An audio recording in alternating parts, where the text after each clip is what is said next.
we're going to focus on the directory there today instead of concrete traceability. You might push that back for a couple of weeks.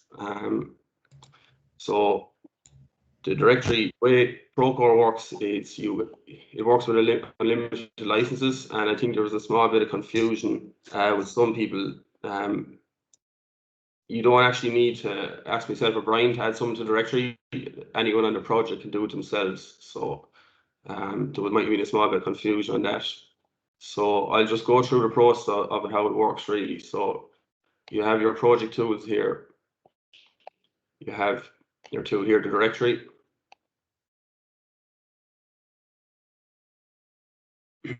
So click into it here, you'll see I'm just using a test project for this demonstration.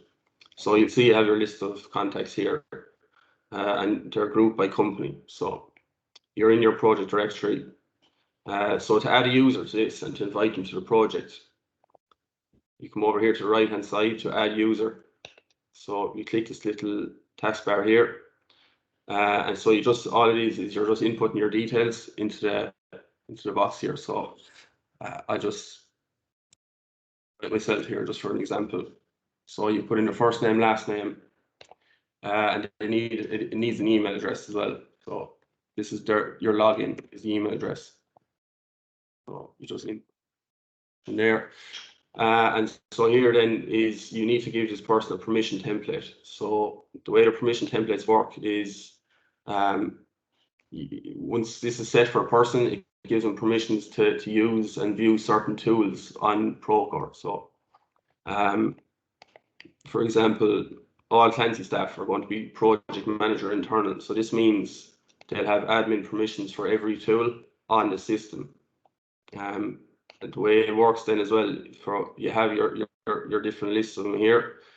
So the same for a subcontractor. If you're adding a subcontractor, there's going to be subcontractor external as their permission template. So again, this will only give them certain permissions. They'll only be able to see certain things, and they won't be able to view, private information and documents and things like that. Same for design team member. You have your permission template for design team. Again, it's preset for their permissions, so they can only see and view certain things. And same with the client. The client project manager external is here. So again, they only have limited access to see certain things on Procore, and they won't have access to see private information. So that's kind of the important thing when you're adding someone to the directory, just to make sure the permission template is set correct. So once you have that set, you just press add. So once that's done, it'll bring you into an information. So you have this person's personal information and company information. So just to make sure that the company name is correct, so the person is grouped by the correct company. So if you press this box here, the list of companies on the project will pop up in the drop-down menu here. So if it's not there, then you can create new from here. So you can search for it there. So I just search for Clancy's, select that, and the company information will populate itself then here. So from here then you have your personal information. So you have your name and address. So you scroll down along. Now a lot of these boxes will be irrelevant. You don't need to fill them out. So you might want to fill in the phone number. So if you want to put in the phone number of the person here, you can put it in here. So their job title then as well. And you have your business phone and fax. So there's some of them will be irrelevant, some of them won't be. I suppose maybe the phone number would be maybe one of the most important ones to put in, so it's logged in the company directory. So again, once you scroll down, you see here, this is the permission template that you set in the previous page. So this shows you the permissions that the person has. So you see project manager internal will be all Clancy staff. So they have all admin permissions for everything. And again, if you had this set as subcontractor external on the previous page, it'll show you the certain permissions they have. So a lot of them will want to be read only and standard. They won't have admin permissions for anything. It'll be the same for design team external. If that was that set, you see they have no admin permissions. They only have standard permissions and some read only permissions. So once you're happy with the permission template you've set, you scroll down to the bottom and you press save and send notifications. So what this does, it sends an email directly to the person asking them to log in to tell them that they've been invited to the project, so they can log in and interact with the system. So you see there, updated user, and that person being added to the directory here. So that's how you add a person to the directory. What you need to do then as well, you need to add a list of companies. So you need to have your companies on the directory for the likes of your site diary. And if you're carrying out checklists to assign it to a certain company. So again, it's the same principle here. Instead of add user, you just click add company. And again, you're just filling out your information box here. So you're given the company name. I just put in example just for the sake of this. And again, you're just putting in the phone number if it's assigned to a certain person. Again, if you need to, a lot of these boxes would be relevant, the likes of if the fax and the address. They're not mandatory boxes. So once the name is in, you'll be able to proceed then. So all you do is you press create, and that's it, done there. Brings you into the contact information. And again, you can put in the information here of the company. So if there's an email address, again, you can put in a phone number associated with the company. And again, you have a lot of these information boxes that a lot of them will be irrelevant. So you just come down here along and press save, and that's that company added to the directory then. So when you're filling out your site diary, they'll all be preset on a list, and they'll be on the log, ready to go. So that's basically adding a company, and you add your user to the directory. And again, once you click into the directory homepage, you'll see a list of them here. So you'll see their group by company, and the user is underneath. So you see their name and email address there again. So it's easy to do. And again, you have your taskbars up here at the top. So if you want to look at a certain company, you can go into the company. Your list of companies are there. And again, it'll be on users automatically there. So you see all your users on the project here. So that's basically it. If you have any questions, fire them away. We'll answer. Yeah, Colin, well done there. Yeah, that's a good presentation. I'd just like to add the fact that directory is one of the most important tools on Procore. It drives all the rest of the tools. So if you want to invite people to minutes of meeting, if you want to assign RFIs, if you want to assign submittals, if you want to email drawings within the application, all the tools that are on Procore, the person or people that you want to involve in that process needs to be set up in the directory. And if they're not set up in the directory, you can't do them things. So directory is vitally important, and that you get as many people on it as possible. And you can invite people to this and they might never log into Procore either. And that's fine, but they'll still get the automatic email in terms of relations to RFIs and drawings and submittals, which is important. So it's a very important tool, directory, and you know, and it's a reasonably simple process to add a user or company. And that's all I have to add now, really.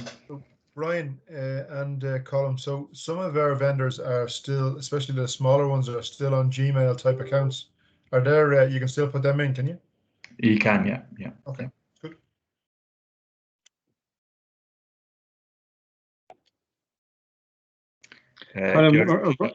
So go ahead, sorry. All right, Colin and Brian, just a question. Who's typically populating the directories so far, or who have you found that are doing them mainly? Well, it should be a role, it should be in the roles and responsibilities. And again, ourselves and Eamon had a meeting about it this morning, and it needs to be part of the roles and responsibility. Typically at the moment, I would say the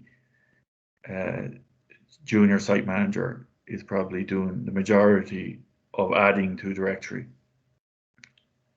Maybe Colin, you probably have more interface with that. Yeah, I'd probably say mainly site managers, junior site managers are kind of looking after it mainly.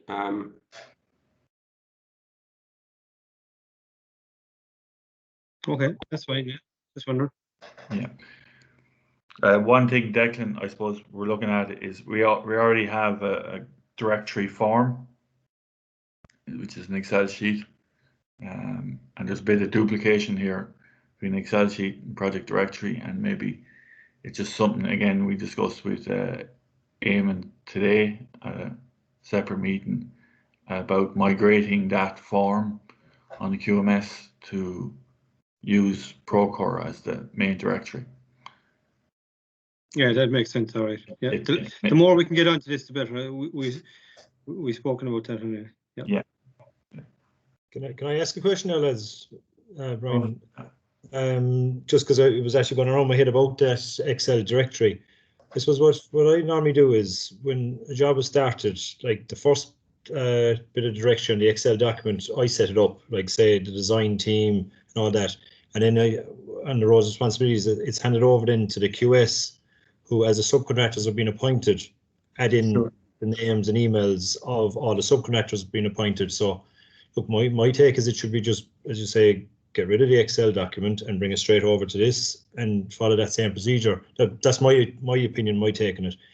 But just, I'm doing the BCAN O&M here for South Infirmary, and like one thing that seems to always goes into the O&M and BCAR is actually a directory, albeit it's say an Excel format with the list of all the subcontractors, like a contact list. Is it easy to export? Like if you've created your directory for all your subcontractors on the Procore, is it easy to take that off then and put it back onto an Excel document that you're putting into as part of the O&M manual? Or there's an export button there in front of you. Yeah. Do that. There's an export button here, yeah, so you can export it as a CSV or PDF. So CSV is Excel, so yeah. But can you select, I suppose, what you want to export? Because like when you're creating the document at the end of the job, it's only the subcontractors that you're putting on it that, you know, say maintenance can go back to IFES electrical, for example. Like you don't need everything on the directory. Yeah, no, you can be selective. You can be selective, yeah. It's customizable that way. And just on the permission templates as well, they're kind of just standard permission templates that we've set up for just generally. They can be customized. So if there's a tool in there that you don't want an external stakeholder to see, but it's not on the standard permission templates that we have set there, it can by all means be customized to what you want. So like there might be, you probably see there permission templates for dockets, and that's set up primarily for Mary Den, so that when she goes on to look at the dockets, the only thing she sees is the site diary. She's not muddled or confused by the 8 or 9 other application tools that are within Procore, so she can just go straight into the site diary and the docket section, and she's able to pull them down from there. So that is a customizable feature of that tool.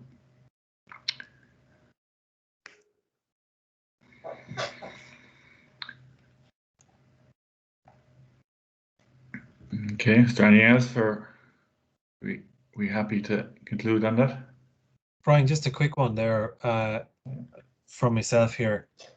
Sure. Do you know when you're adding in a user that might be say from a subcontractor, he might be the supervisor on the ground, might not necessarily have an email attached to him, but you'd like him to be available, say, to sign off checklists.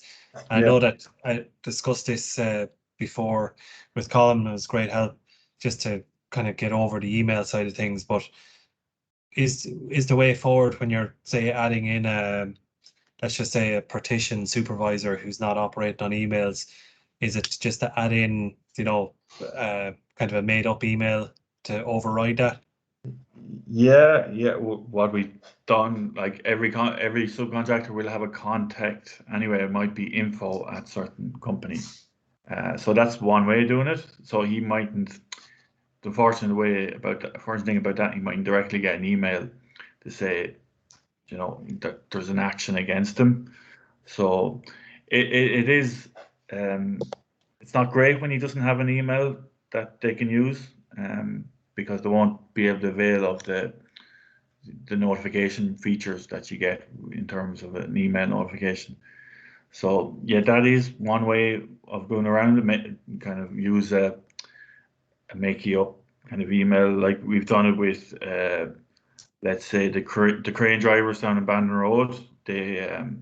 We created a Gmail account for them. It was like machine drivers or crane drivers at Bandon Road at gmail.com. But they don't necessarily need to see all the email notifications, so they were happy enough just to have a login, and their own email wasn't getting spammed by Procore, so they were just able to go in and use the form tools, sign off their GA3s, etc. So that's kind of one way to approach it. Is that going to answer your question, Larkin, or confuse you a bit more? Yeah, just on some of the companies would have an info at Park West, say. Usually that would be maybe they go to the contracts manager, but then their supervisor on site. If you put in the same email info, it still reverts you back to the contracts manager. It doesn't allow you to No, I understand. Yes. So in that case, it's unfortunately you would have to create an email for them that kind of goes into the main principle. It does need an email address for them to be added to the directory. Right. We can't get around that. So, okay. So no, that's just the way it is. I'm afraid at the moment. Yeah. No bother. No, that's grand. Thanks, Brian. Colin.